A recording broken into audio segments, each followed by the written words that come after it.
you don't really know sometimes where you're headed. Nobody kind of gives you any kind of guidance in this world, right? And they don't tell you when you graduate college, go ahead, go Robert, you go study this. This is what, this is what your brain is suited for, et cetera, et cetera. You have to find your own path. And so for me personally, I spent years in the wilderness. So I'm gonna give this a personal spin because I think that helps a little bit. Because I can answer it inside my own body here. So I know I want to be a writer, but I can't figure out what the hell I'm going to write. So I leave college and I try journalism because I have to make a living. I have to support myself. And I don't really like it. It doesn't suit me. You write an article and then a week later it's forgotten. Nobody reads about it. And as somebody who studied ancient Greek and Latin in college, I think in terms of thousands of years and not in 3 days or a week, I want something that I write to be read in 3024, Sorry. So it wasn't a good fit. So I quit. I wander around Europe trying to write a novel with my backpack. I live in London. I live in Paris. I lived in Ireland. I lived in Greece. You name it. I taught English in Spain. Trying to write a novel. I had no discipline. I couldn't do it. It didn't work. And starting to get depressed. Then my dad isn't well. I decided I'm going to move back to Los Angeles. Hey, I'm going to get a job in Hollywood, right? That'll be. I'll make a ton of money, and I'll be writing, and et cetera. How glamorous, how sexy, movie stars, starlets knocking on my door, et cetera. Okay, terrible, terrible fit, because I'm a control freak. I don't like people coming in and changing everything I say.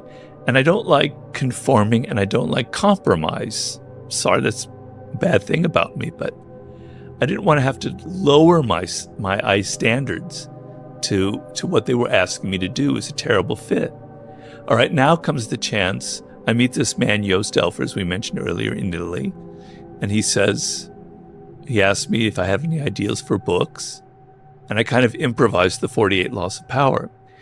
The point of my long-winded story here is I had spent 18 years or so acquiring high levels of skill in writing, okay? I learned in journalism how to write under a deadline, under pressure, how to make it dramatic, how to make the opening sentence exciting enough to make you read on further.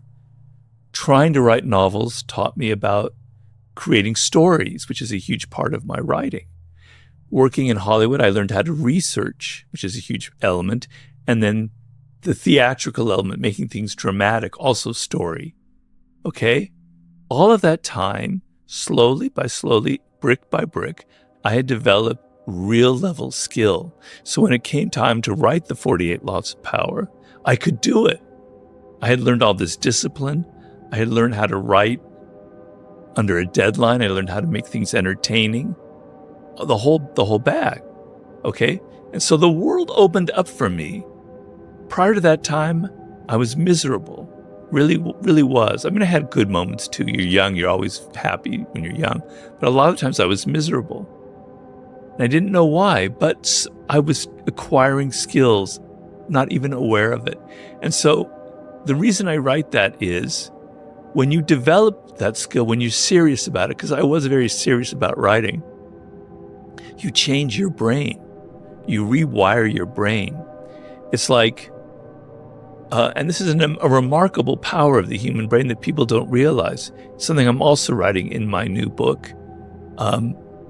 This one writer, his name is Schwartz, I believe. He's a UCLA neuroscientist. He wanted to help people who had OCD, right? Obsessive compulsive disorder. And usually it's drugs and it's talking therapy. He wanted to find out something more effective.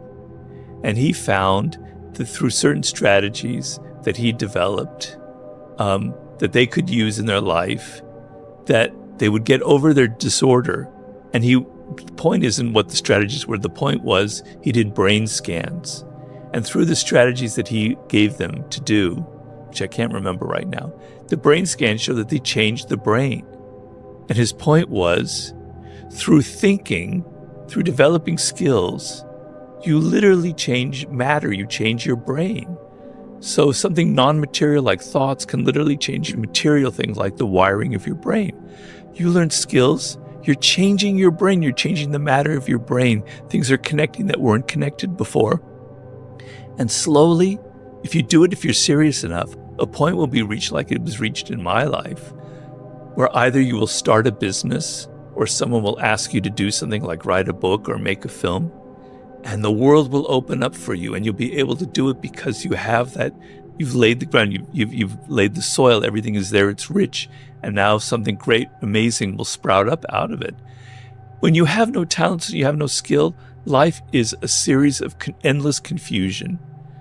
You hit this road, you go here, then something else, you go here, then you go here, you end up in a circle and you don't know where the hell you are.